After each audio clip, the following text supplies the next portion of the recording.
आज की chief guest विशाल और उनके पीछे एसएचओ द्रास राष्ट्रीय सलूट सामने।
Parade commander sub inspector Ilyas Ahmed Ladakh police के चीफ गेस्ट को परेड नारे के साथ स्टेशन हाउस ऑफिसर द्रास भी मौजूद हैं। बर्फ और सर्दी के बीच में इस तकरीब पे हिस्सा लेने के लिए बहुत सारे लोग यहाँ मौजूद हैं।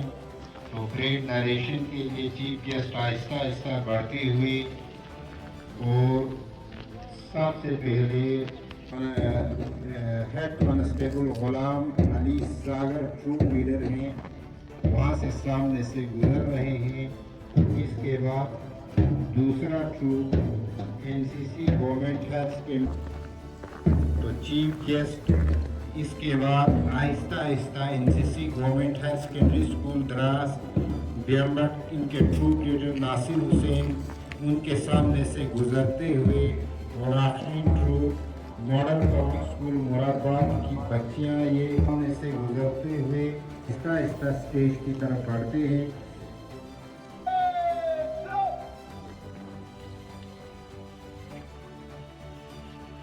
फलक पर जितने भी सितारे हैं सभी एहतराम करते हैं।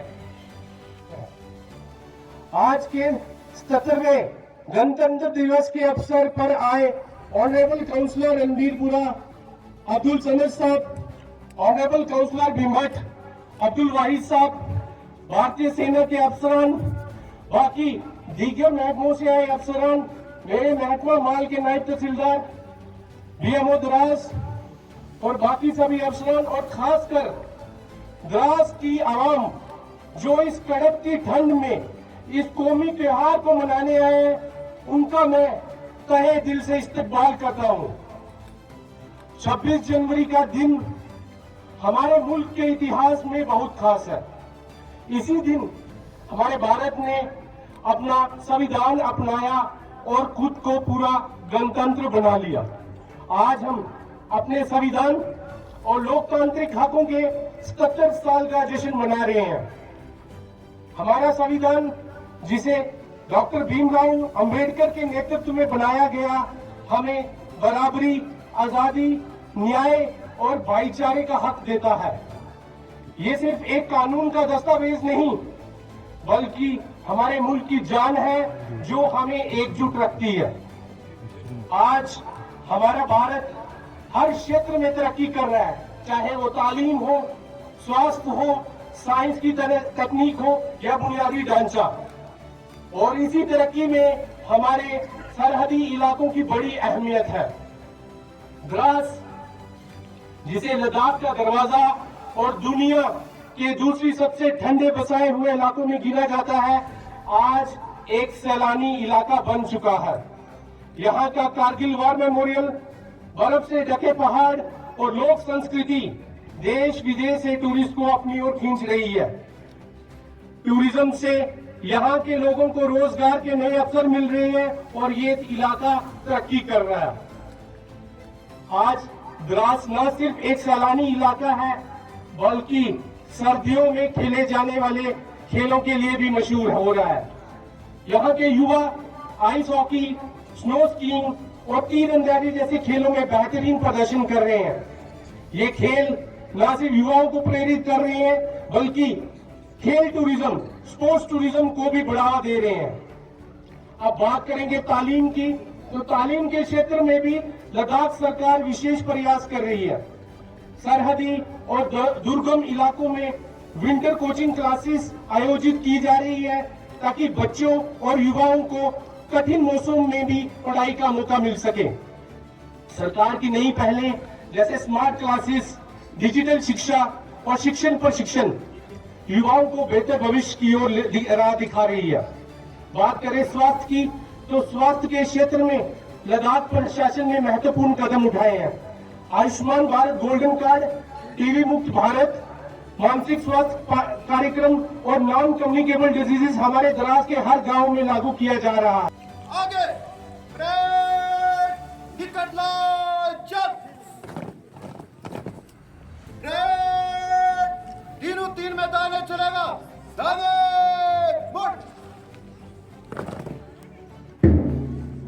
आहिस्ता मंच की तरफ बढ़ते हुए, स्टेज की तरफ बढ़ते हुए दूसरा ट्रुप लीडर है HCC government high secondary school Dras. तो तीसरा ट्रुप है NCC government high secondary school Dembag. चौथा troop model public school Moradabad, troop leader Sania Qayoom. तो पहला ट्रुप मंच के सामने से आते हुए तो क्या तरीका है, ये क्या कर रहा है यार? गुलाम अली सागर तालियां बजाकर इनकी दाद दीजिए। तो दूसरा troop NCC government high secondary school Dras कदम से कदम मिलाते हुए, कंधे से कंधा, खूबसूरत सल्यूट, तालियां बजाइए, तालियां बजा के दाद दीजिए। इसके बाद तीसरा troop NCC government high secondary school Dembag, troop leader Nisar Hussain बहुत ही जोशीले अंदाज के साथ सलामी लेते हुए, बहुत खूबसूरत अंदाज के साथ। और आज का आखिरी ग्रुप है model public school Moradabad, group leader Sania Qayyum. ये गर्ल्स का ग्रुप है। आहिस्ता आहिस्ता कदम से कदम मिलाते हुए, कंधे से कंधा मिलाते हुए जोशीले अंदाज के साथ तालियां बजाकर इनका दाद दीजिए। तो बहुत ही खूबसूरत तरीके से इसी के साथ ये पीरियड अख्ताम को पहुंचती है। इसके बाद अगला सेशन होगा।